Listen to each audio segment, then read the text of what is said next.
Hello friends, how are you? Welcome to our YouTube channel Dhyan Commerce, the key of success. Please like, subscribe, share and press bell icon for notifications. Thank you. जय माता जी all dear student, welcome to online lecture of Dhyan commerce. Dhyan commerce के online lecture में आप सबका स्वागत है। Last lecture में हमने जो नया यूनिट स्टार्ट किया है वो है ब्रांच अकाउंट। लास्ट लेक्चर में हमने ये भी सीख लिया था कि जो एक हेड ऑफिस होता है जो कि मैनेजमेंट एंड कंट्रोलिंग करता है, उसकी अलग-अलग ब्रांचेस हो सकती है और ब्रांच के जो टाइप्स है उसमें से दो टाइप्स हमारे सिलेबस में है सम कैलकुलेशन वाइज। कौन से दो टाइप? एक है डिपेंडेंट ब्रांच, दूसरा है इंडिपेंडेंट ब्रांच। डिपेंडेंट मतलब जो हर एक चीज के लिए हेड ऑफिस के ऊपर डिपेंड रहती है ऐसी ब्रांच, और उसी के सबसे पहले हम सम स्टार्ट कर रहे हैं। दैट मींस हम आज से डिपेंडेंट ब्रांच के सम स्टार्ट करेंगे और उसमें तीन चार पैटर्न के सम आपको पूछते हैं। तीन पैटर्न है जिसमें से सबसे पहले तरह का सम मैं बात कर रहा हूं डिपेंडेंट ब्रांच के पहले टाइप का सम, जो कि है branch selling goods for cash only.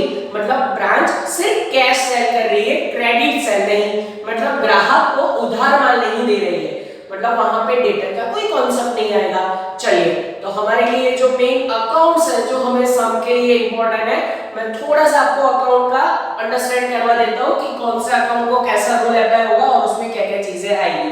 Short में हम समझ लेते हैं। सबसे पहले डिपेंडेंट ब्रांच का सम, फिर से एक बार बोल रहा हूं, branch selling goods for cash only, ये आपको समझ में आना चाहिए। और उसमें मेनली जो अकाउंट बनेंगे, सबसे पहला account in the books of head office. Head office की बुक में पर्टिकुलर जो कोई ब्रांच का नाम हो तो ब्रांच अकाउंट, कोई सिटी वगैरह का नाम होगा, अगर सूरत है तो सूरत ब्रांच अकाउंट ऐसा नाम लिखना है। तो हेड ऑफिस की बुक में हमें कब बन जाना है? Head office. ये सारे अकाउंट हम हेड ऑफिस की बुक में मेंटेन कर रहे हैं, तो हम हेड ऑफिस है ऐसा हमें मानना है। ठीक है, सबसे पहले ब्रांच अकाउंट। हमारे लिए ब्रांच एक तरह का debit the receiver credit to giver यानी पर्सन है, तो वहां पे पर्सन अकाउंट का रूल अप्लाई होगा, debit the receiver credit to giver. अगर ब्रांच के पास शुरुआत का कोई असेट का ओपनिंग बैलेंस है तो सारा असेट का ओपनिंग बैलेंस यहां पर राइट डाउन होगा डेबिट साइड, एक्सपेंसेस डेबिट करोगे। ब्रांच की जो इनकम है, सपोज ब्रांच ने सेल किया तो ब्रांच का सेल यहां पे आएगा। एट द लास्ट असेट का जो ओपनिंग बैलेंस था वही असेट का क्लोजिंग बैलेंस यहां पे होगा। हम अगर उसको गुड्स बेचे तो डेबिट साइड आएगा, डेबिट द रिसीवर। ब्रांच अगर हमें गुड्स वापस करनी है तो ब्रांच अकाउंट क्रेडिट साइड आएगा। At the last branch account में आपको प्रॉफिट या लॉस मिलेगा जो कि पीएनएल के प्रॉफिट एंड लॉस के साथ मैच हो जाएगा। ठीक है, क्रेडिट साइड का टोटल ज्यादा हो तो प्रॉफिट, डेबिट साइड का टोटल ज्यादा हो तो यहाँ पे लॉस आएगा। पेटी कैश अकाउंट, लास्ट लेक्चर में मैंने समझाया था, पेटी कैश मतलब परचूरन खर्च, जो बिजनेस के रोजिंदे जो एक्सपेंसेस होते हैं, डेली एक्सपेंसेस, उसको बेयर करने के लिए पेटी कैश वहां पे दिया जाता है। ठीक है, फिर उसके बाद branch trading account. Branch trading account का नियम तो आप जानते हो, ब्रांच ट्रेडिंग तो आप 11-12 से बनाते हो। ट्रेडिंग का तो सिंपल रूल है, गुड्स के सारे ट्रांजैक्शन यहाँ पे नोट डाउन होते हैं। गुड्स अगर आ रहा है तो डेबिट करो, जा रहा है तो क्रेडिट करो, लास्ट में यहाँ पर हमें ग्रॉस प्रॉफिट या ग्रॉस लॉस मिलेगा। पीएनएल अकाउंट का रूल भी आप जानते हो, डेबिट दी एक्सपेंसेस क्रेडिट दी इनकम, लास्ट में यहाँ पे हमें नेट प्रॉफिट या नेट लॉस मिलेगा। पर एक बात ये है, ब्रांच का ट्रेडिंग एंड पीएनएल अकाउंट बनाने के बाद पीएनएल का प्रॉफिट यहाँ पे ब्रांच के प्रॉफिट के साथ मैच हो जाएगा। अगर आपका ये काम हो जाता है तो समझ लो कि आपका पूरा सम सही है, एक भी मार्क्स यूनिवर्सिटी नहीं काट सकती। और ब्रांच में रूल क्या है, हर एक ट्रांजैक्शन की मोस्टली एक एंट्री ब्रांच में आएगी, और जो एंट्री आप ब्रांच में डेबिट करते हो ना, इन दोनों में डेबिट होगा, डेबिट टू डेबिट। अगर यहाँ पे आप ब्रांच में कोई चीज क्रेडिट करते हो ना तो क्रेडिट टू क्रेडिट, ऐसा वहां पे रूल होगा, debit to debit, credit to credit. और उसे समझने के लिए सबसे पहला सम हम लेने जा रहे हैं example number 1 basic sum, page number 203 निकालो। साथ में सिर्फ इलस्ट्रेशन एक रेफरेंस के लिए दे रहा हूं, तो सबसे पहला बेसिक एग्जांपल आप निकालोगे पेज नंबर 203। आपका ध्यान टेक्स्ट बुक में होना चाहिए, सबके पास टेक्स्ट बुक, नोटबुक और कैलकुलेटर होना चाहिए।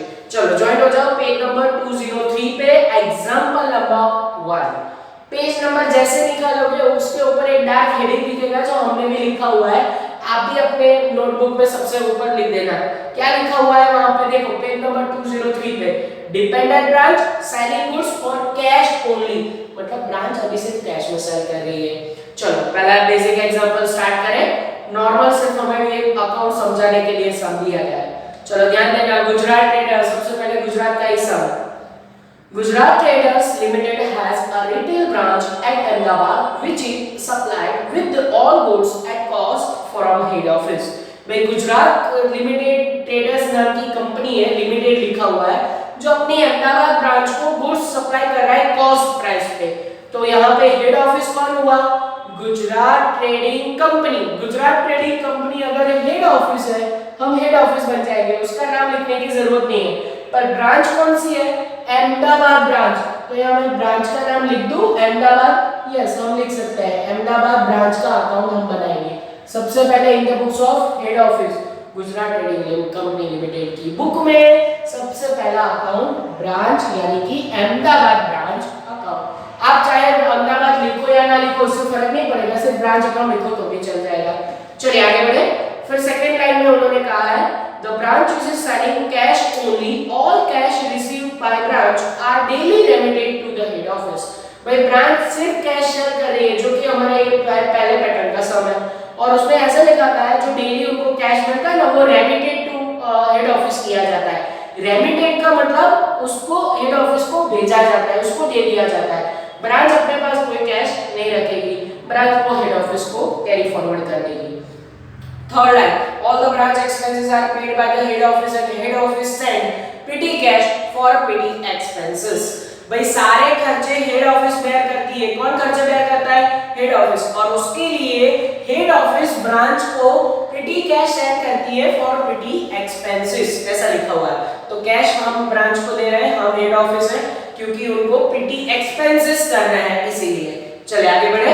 फिर उसके बाद next from the following particulars prepare Ahmedabad branch account it would be appear in the head office book.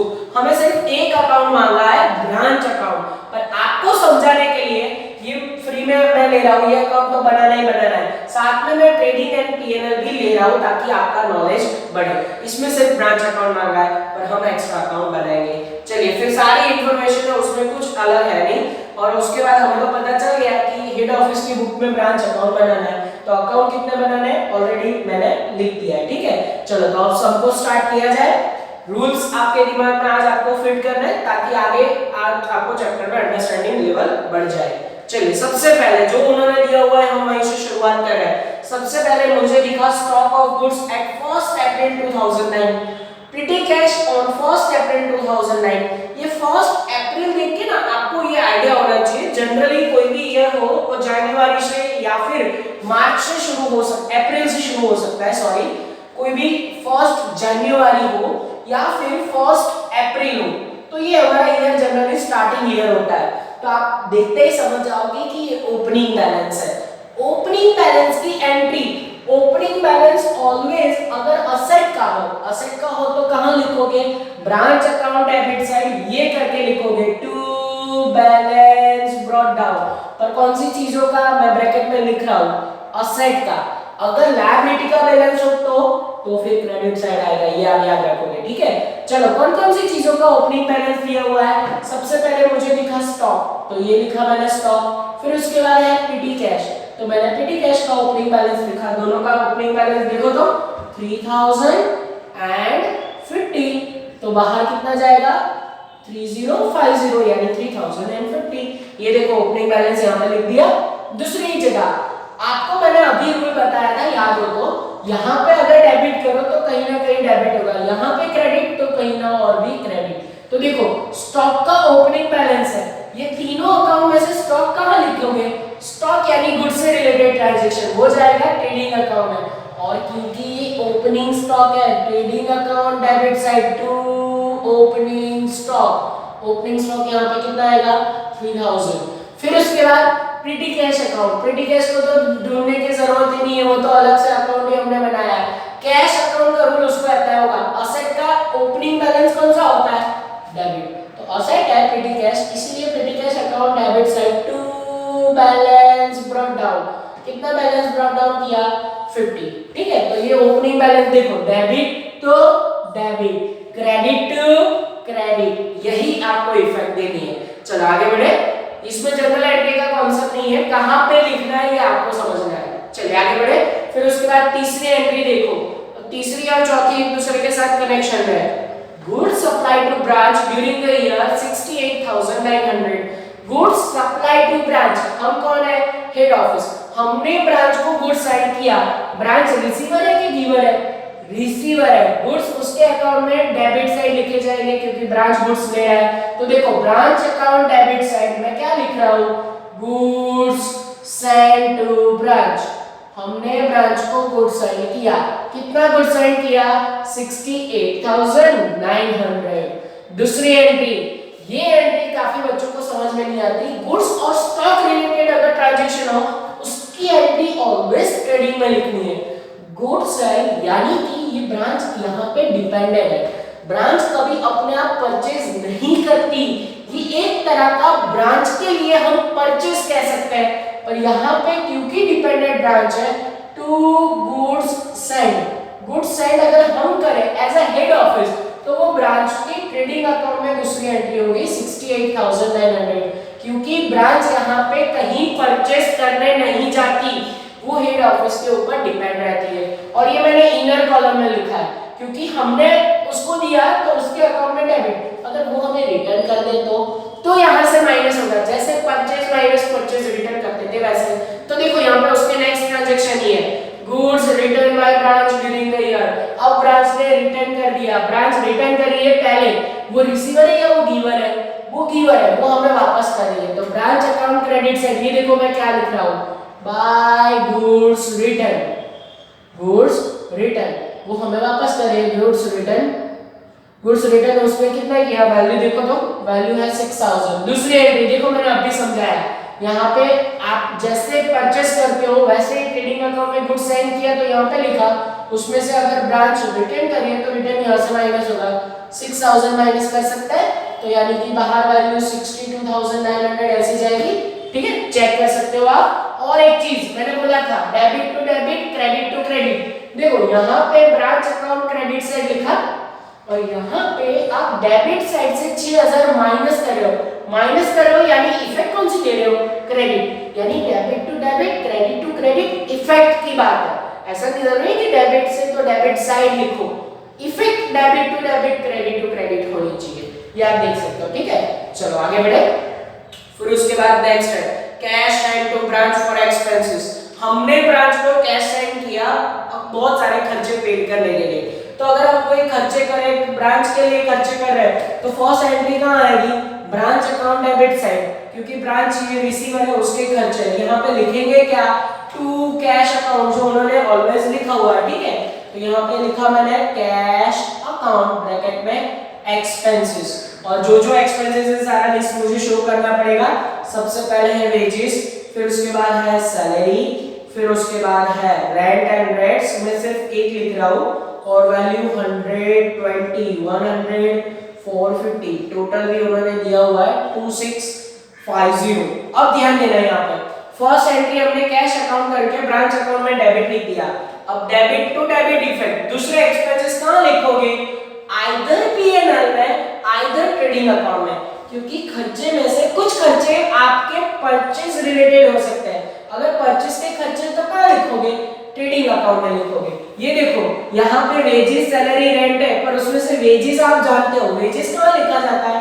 Trading account में। तो देखो मैंने वेजेस यहाँ पर ट्रेडिंग अकाउंट में डेबिट साइड टू वेजेस करके लिख दिया। वेजेस में कितना है? 100 है। फिर उसके बाद बाकी के दोनों सैलरी एंड रेंट, वो कहाँ जाएंगे? पीएनएल अकाउंट में debit to salary account and rent account. सिर्फ एक नाम लिख रहा हूँ मैं, और वैल्यू ₹2100 एंड 450। चलो ये बात समझ में आ जानी चाहिए, आगे बढ़े। और फिर उसके बाद मुझे दिख रहा है cash cell by branch during the year, most important. अच्छा एक रह गया, प्रीटी एक्सपेंसेस वहां पे दिए। प्रीटी एक्सपेंसेस खर्चे, अगर आप खर्चे करो तो नॉर्मली एंट्री क्या करते हो? नॉर्मली आप यही एंट्री करते हो, प्रीटी कैश अकाउंट, कैश आपके पास जाएगा। ठीक है, और प्रीटी कैश एक्सपेंसेस किसने किए होंगे? ब्रांच ने किए होंगे, जाहिर सी बात है। वो अगर ब्रांच खर्चे कर रहा है ना तो उसकी सिर्फ एक जगह पे एंट्री आएगी, नहीं, उसकी भी 2 एंट्री आएगी। कैसे उसकी एंट्री आएगी यहाँ पे ध्यान देना।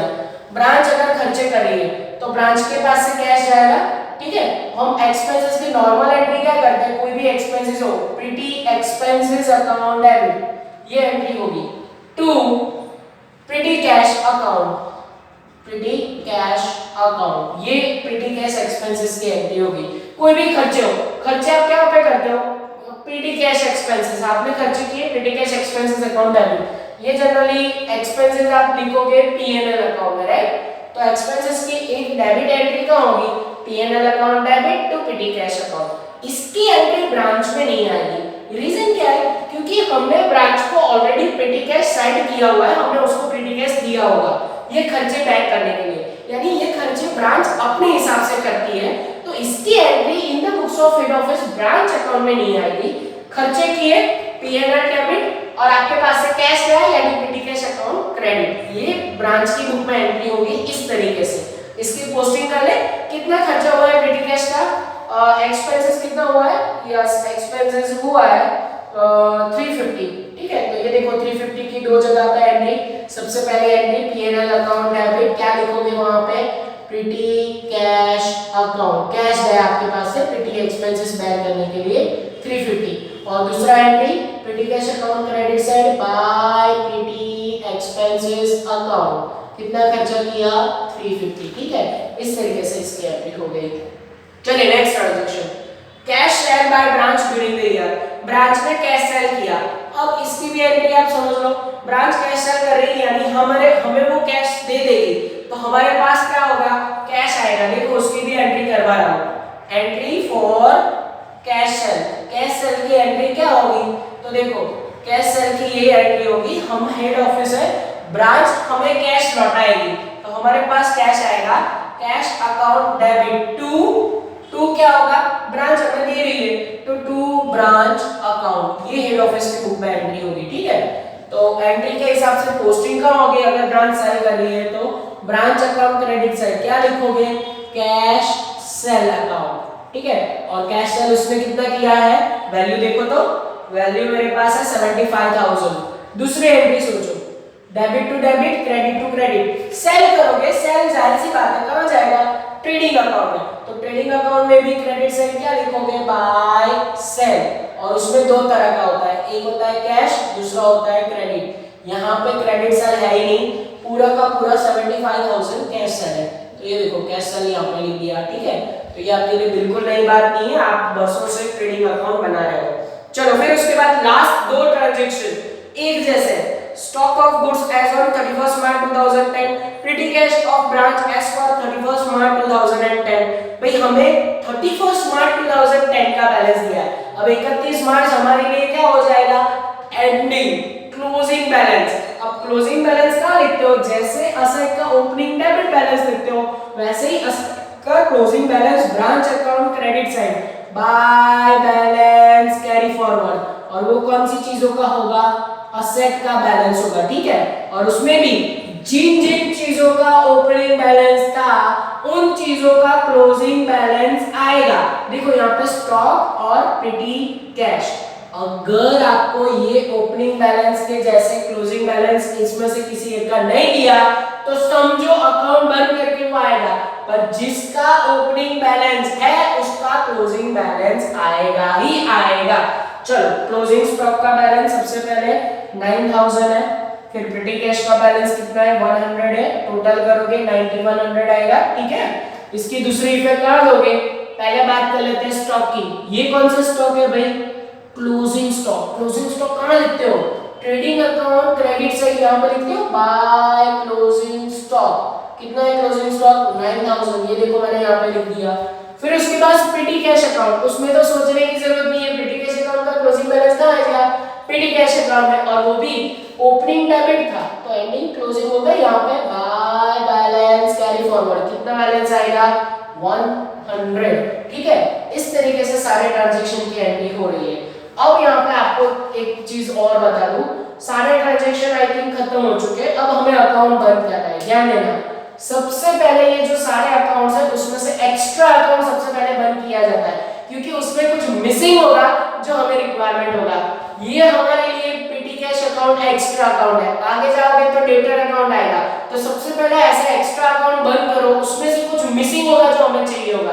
देखो ये अकाउंट मैं बंद कर रहा हूँ, ये अकाउंट की ये साइड का टोटल कितना है 450, राइट। यहाँ पे अगर मैं 450 लिखूं तो यहाँ पे 400 रुपए का घपला आ रहा है, और पेटी कैश में आपको 4 ट्रांजैक्शन ही एंट्री करनी है, 4 ही आएंगे 101%। उसका ओपनिंग क्लोजिंग बैलेंस, ये जो हम खर्चे करेंगे उसकी, और एक एंट्री जो अभी ये सब में नहीं आई वो है हेड ऑफिस ने जो ब्रांच को पेटी कैश सेंड किया है। अगर हम ब्रांच को पेटी कैश सेंड करें तो ब्रांच अकाउंट डेबिट, पेटी कैश में भी कैश आएगा तो क्या करोगे डेबिट, इसीलिए यहाँ पे एंट्री ये होगी पेटी cash send during the year. क्या होगा पेटी कैश सेंड, ये जो हमने सेंड किया है तो ब्रांच में वो डेबिट होगा, और दूसरा डेबिट कहाँ होगा ब्रांच अकाउंट में डेबिट साइड यहाँ पे लिखेंगे पेटी कैश सेंड। ये कहां से आया पेटी कैश सेंड, हमने ब्रांच को कितना सेंड किया होगा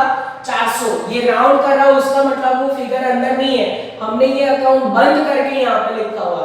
अब चाहो तो आप अकाउंट क्लोज कर सकते हो। सबसे पहले हम ब्रांच अकाउंट क्लोज करेंगे, और ब्रांच अकाउंट की ये साइड का टोटल सबसे ज्यादा हो रहा है आई थिंक। चलो क्रेडिट साइड का टोटल करेंगे, मेरे पास टोटल ऑलरेडी किया हुआ है तो मैं वहां से लिख रहा हूँ 90,100, ये लिखा मैंने 90,100 यहाँ पे।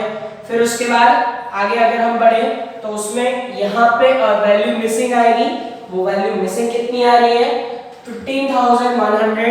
लिखेंगे क्या, अगर क्रेडिट साइड का टोटल ज्यादा है तो यहाँ पे क्या लिखेंगे पीएनएल अकाउंट ब्रैकेट में प्रॉफिट। अगर यही प्रॉफिट आपके लास्ट में पीएनएल में मैच हो जाए तो सम करें, और उसके लिए मुझे सबसे पहले अब कौन सा अकाउंट बंद करना पड़ेगा ट्रेडिंग अकाउंट बंद करेंगे।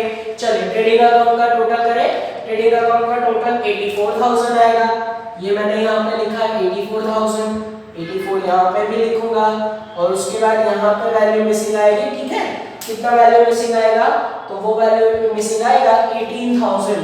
आप ये आंसर चेक कर सकते हो, वहां पे क्या लिखेंगे 2GP, ये ग्रोस प्रॉफिट है, प्रॉफिट आया है तो पीएनएल में वो ट्रांसफर किया जाएगा। पीएनएल में जीपी कहां ट्रांसफर करूं, क्रेडिट से यहां पे लिखूं बाय जीपी, कितना 18,000, और ये शुरू होते ही पीएनएल अकाउंट भी बंद हो जाएगा। ये देखो यहाँ पे मैं 18,000 लिख रहा हूँ, यहाँ पे भी 18,000 लिख रहा हूँ, और यहाँ पे वैल्यू मिसिंग आएगी जो कि 2 नेट प्रॉफिट होगा, ठीक है। और ये नेट प्रॉफिट आपके ये वाले प्रॉफिट के साथ मैच हो जाना चाहिए। चेक करो यहाँ पे 15,100 आंसर आएगा। अगर ये आंसर आ जाए मतलब ब्रांच का प्रॉफिट एंड लॉस पीएनएल के प्रॉफिट एंड लॉस के साथ मैच हो जाए तो आपका पूरा मार्क्स चेक करोगे तो आपका आंसर आ जाएगा, ठीक है। ये आपका सबसे पहला बेसिक सम था।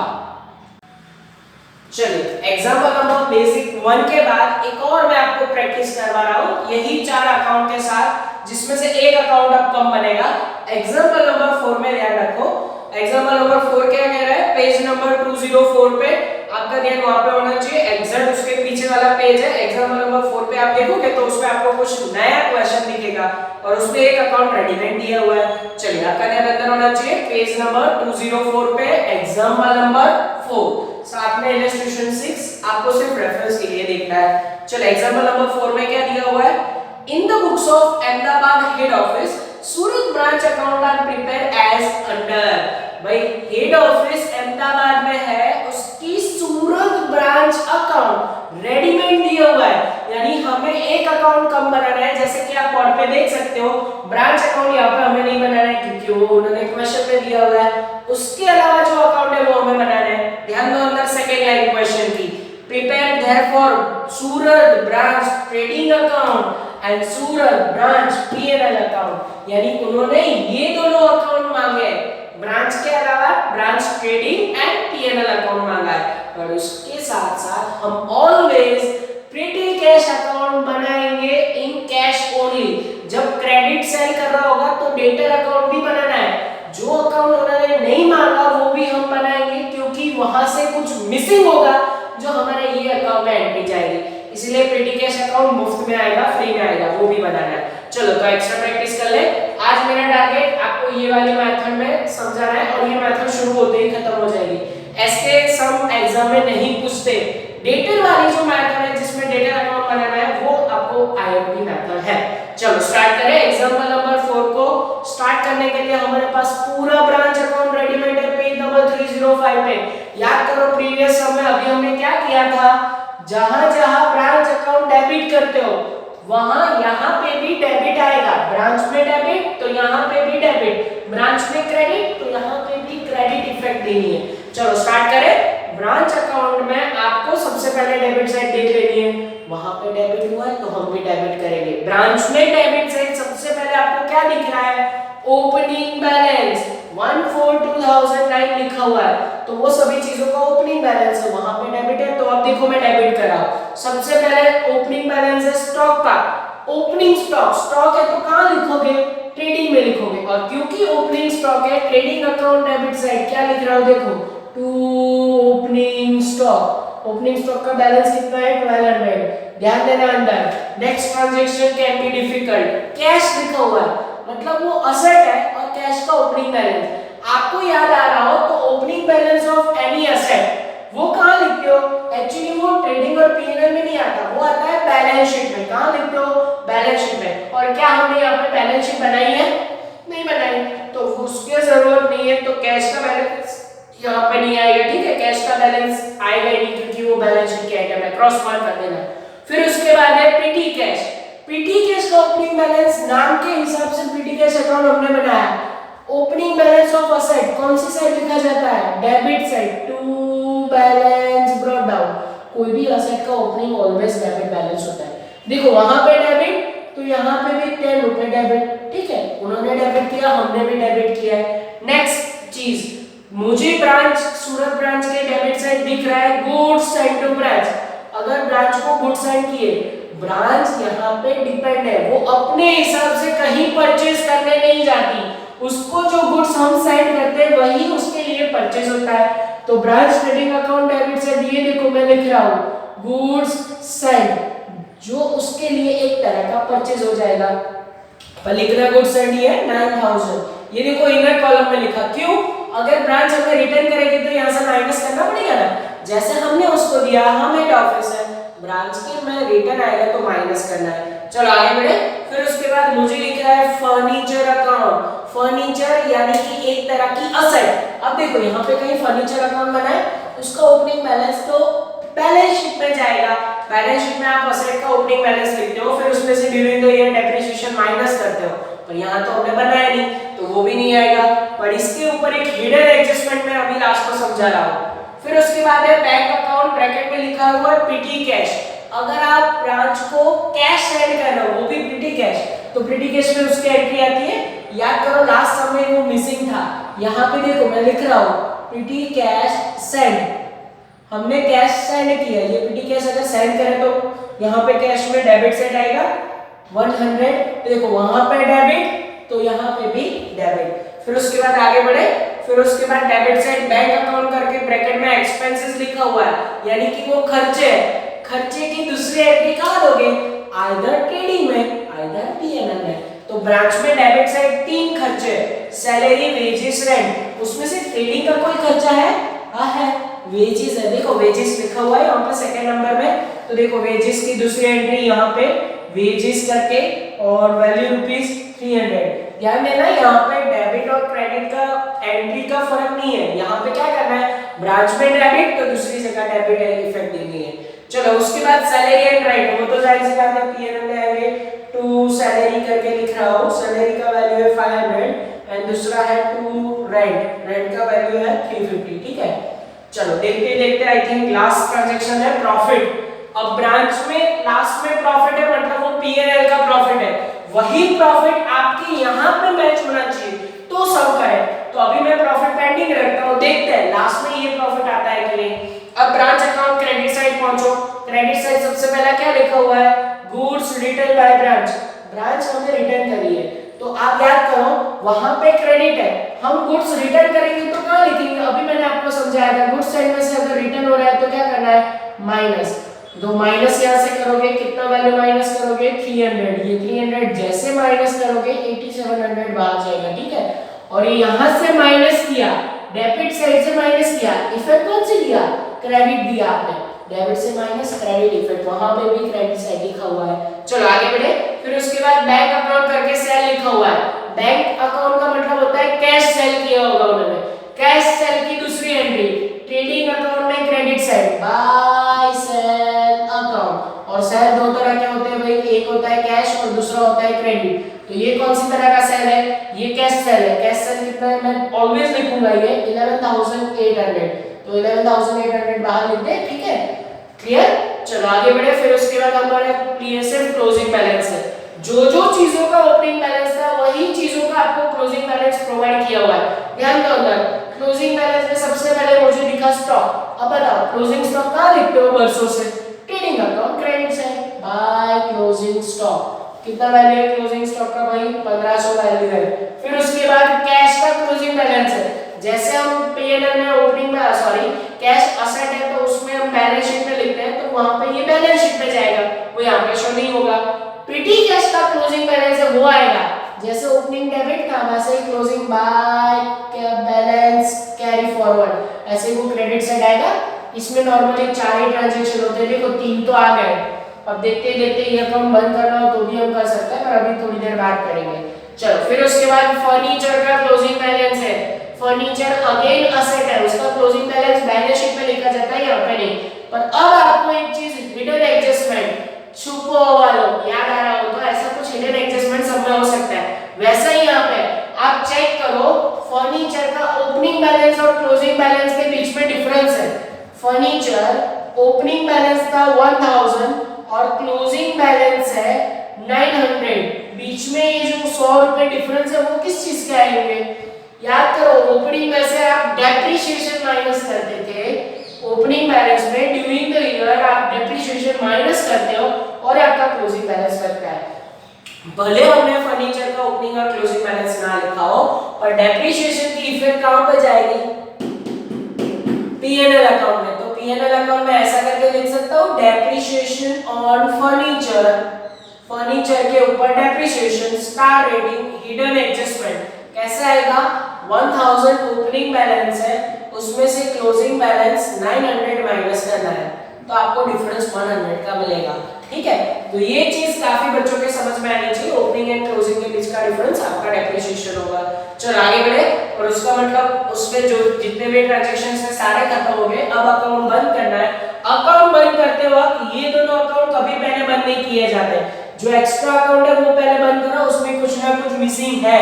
देखो क्या मिसिंग है, यहाँ पे मैं टोटल करूंगा तो 110 आएगा, 110 आएगा, उसमें से 15 काटो तो आई थिंक 95 रुपीस आएगा, ठीक है। और 95 कौन सा है बैलेंस है, याद करो, pretty cash account, opening closing balance, head office जो उसको प्रीटी कैश सेंड करती है वो यहाँ पे, और अगर वो प्रीटी एक्सपेंसेस करे, एक्सपेंसेस उसके अकाउंट में क्रेडिट आएगा बाय प्रीटी एक्सपेंसेस अकाउंट। ये 4 आपको रट्टा मार लेना है, याद रखना है, जैसे भी आप कर सकते हो। 4 एंट्री के अलावा 5वीं एंट्री आएगी ही नहीं। तो प्रीटी कैश अकाउंट यहाँ पे 95, उसकी दूसरी इफेक्ट कहां दोगे, पीएनएल अकाउंट में डेबिट साइड क्या लिखोगे, टू प्रीटी एक्सपेंसेस। कितना खर्चा किया है, 95 खर्चा किया है, देख लो यहाँ पे आ गई, ठीक है। तो अब हम बंद कर सकते हैं अकाउंट, यस। क्लोज करो सबसे पहले ट्रेडिंग अकाउंट। ट्रेडिंग अकाउंट की कौन सी साइड का टोटल ज्यादा होगा, जाहिर सी बात है क्रेडिट साइड का टोटल ज्यादा होगा, और मेरे पास टोटल है तो मैं वहां से लिख रहा हूं 13300। आप ये टोटल चेक कर सकते हो, 13300 यहाँ पे लिखेंगे। यहाँ पे क्या आएगा, 2 जीपी, जीपी कितना आ रहा है यहाँ पे, ये फर्स्ट वाले सम में 3100 यहाँ पे जीपी आ रहा है, तो ये लिखा मैंने यहाँ पे जीपी। फिर उसके बाद जीपी को यहाँ पे कैरी फॉरवर्ड करेंगे बाय जीपी लिख के, कितना 3100। चलो पीएनएल क्लोज कर रहा हूँ, देख लेना शुरू होते ही सब खत्म हो रहा है, सिर्फ एक्सेल प्रैक्टिस करवा रहा हूँ।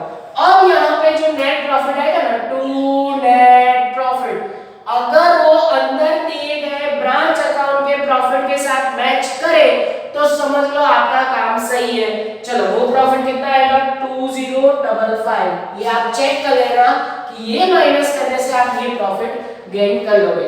तो ये आपका आज के दिन का इंपॉर्टेंट काम, आपने ब्रांच अकाउंट कैसे बनाना है, उसमें जो मिनिमम 4 अकाउंट है उसका काम आपने सीख लिया है। नेक्स्ट लेक्चर में जहां पे ब्रांच कैश के अलावा क्रेडिट साइड भी करेगी, यानी जो आपके लिए बहुत ही इंपॉर्टेंट है वो नेक्स्ट लेक्चर में सफर को स्टार्ट करेंगे। आज के लिए जो काम मैंने क्लास 1 में करवाया वही काम आप होमवर्क में सब कुछ लिखोगे क्लास 1 और उसको समझने की ट्राई करोगे। अगर उसमें कुछ ना समझ में आए तो आप मुझे बता सकते हो। चलिए लास्ट में हमारे पास जब भी टाइम बचता है हम कुछ एमसीक्यूज कैलकुलेट करते हैं। आज मेरा टारगेट आपको थोड़े से एमसीक्यू करवाना भी है।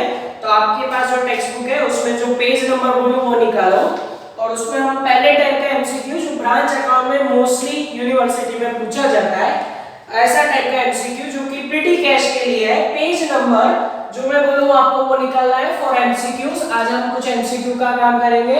सबसे पहले एमसीक्यू जो कैलकुलेटिव एमसीक्यू है एमसीक्यू नंबर 9 से हमें शुरू करना है। एमसीक्यू नंबर 9 कहां पे मिल जाएगा आपको, पेज नंबर 197 निकालो और उसमें एमसीक्यू नंबर 9 से शुरू करेंगे। प्रीटी कैश के रिलेटेड एमसीक्यू है, आपका ध्यान अंदर होना चाहिए। देखो वहां पे पेज नंबर 197 पे लिखा हुआ है head office send 6000 as an petty cash to his branch during the year. Opening and closing balance of petty cash is 17,000 and 1,200 respectively with the branch. Petty cash expenses of the branch during the year will be। आपको पूरा MCQ pretty cash से related बोला है तो आपका काम सीधा सा बन जाता है कि भाई छोटा सा प्रीटी कैश अकाउंट बना दो। ये हमने बना दिया प्रीटी कैश अकाउंट। ध्यान देना बोर्ड पे शुरू होते ही एमसीक्यू खत्म हो जाएगा।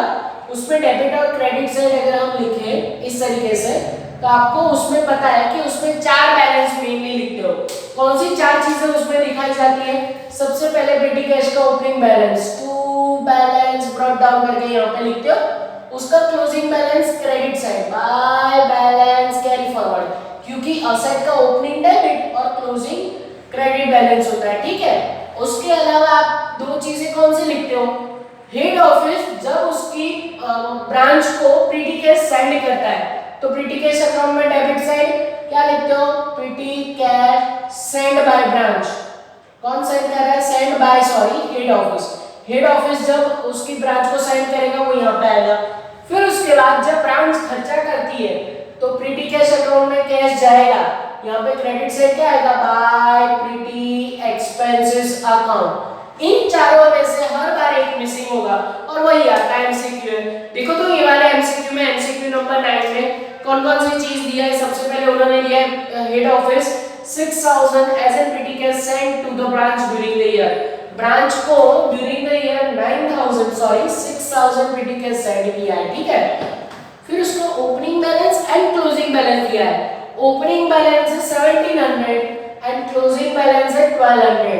ठीक है, अब जैसे अकाउंट बंद करोगे उन्होंने आंसर ये वाला मांगा, मिल जाएगा, आराम से मिल जाएगा। टोटल करो तो 7700, यहाँ पे 7700 रखो, उसमें से 1200 माइनस करो, आपका अंदर दिया गया आंसर 6500 आ जाएगा। ठीक है, ऐसे एमसीक्यूज आपको पूछते हैं। 9 के साथ अगर आपको इसके जैसा करना है तो 11 नंबर ट्राई कर सकते हो। फिर उसके बाद एक और अगर एमसीक्यू देखो प्रीटी कैश से रिलेटेड तो एमसीक्यू नंबर 17 मेरे दिमाग में आ रहा है। एमसीक्यू नंबर 17 पे ध्यान रखो, चारों में से एक चीज मिसिंग होगी। अगेन प्रीटी कैश अकाउंट एक छोटा सा बना रहा हूं और ध्यान अंदर रखोगे तो एमसीक्यू शुरू होते ही आपका खत्म हो सकता है। चलो अब उसमें 17 नंबर के एमसीक्यू में क्या चीज नया है मैं रीड कर रहा हूं, ध्यान अंदर रखना। During the year head office send 3000 pretty cash expenses and opening balance 800, closing balance of petty cash 100, 5500 and petty expenses will be।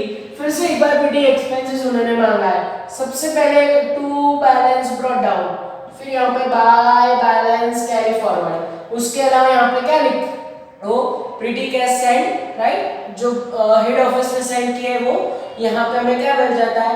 Bye petty expenses। तो ये हमारे आंसर चाहिए। हमने ड्यूरिंग द ईयर कितना सेंड किया हेड ऑफिस ने? 3000। देखो शुरू होते ही खत्म हो जाएगा। Opening balance of petty cash कितना है? 800। फिर उसके बाद क्लोजिंग बैलेंस कितना है? 550। तो अब अकाउंट बंद करोगे आपका आंसर मिल जाएगा आपको। फाइनल आंसर बंद करो तो 3800 यहाँ पे लिखोगे, उसमें से जैसे ही माइनस करोगे एमसीक्यू का आपका फाइनल आंसर आ जाएगा 3250। और ये कौन से नंबर का एमसीक्यू है? डी आपका आंसर है 3250। यहाँ पे भी कुछ सी नंबर का आंसर था 6500। तो इस तरीके से आपको ये एमसीक्यू आराम से सॉल्व कर सकते हो ना ऐसे एमसीक्यू, क्योंकि ऐसे एमसीक्यू पीटी से रिलेटेड 101% एग्जाम में आएंगे।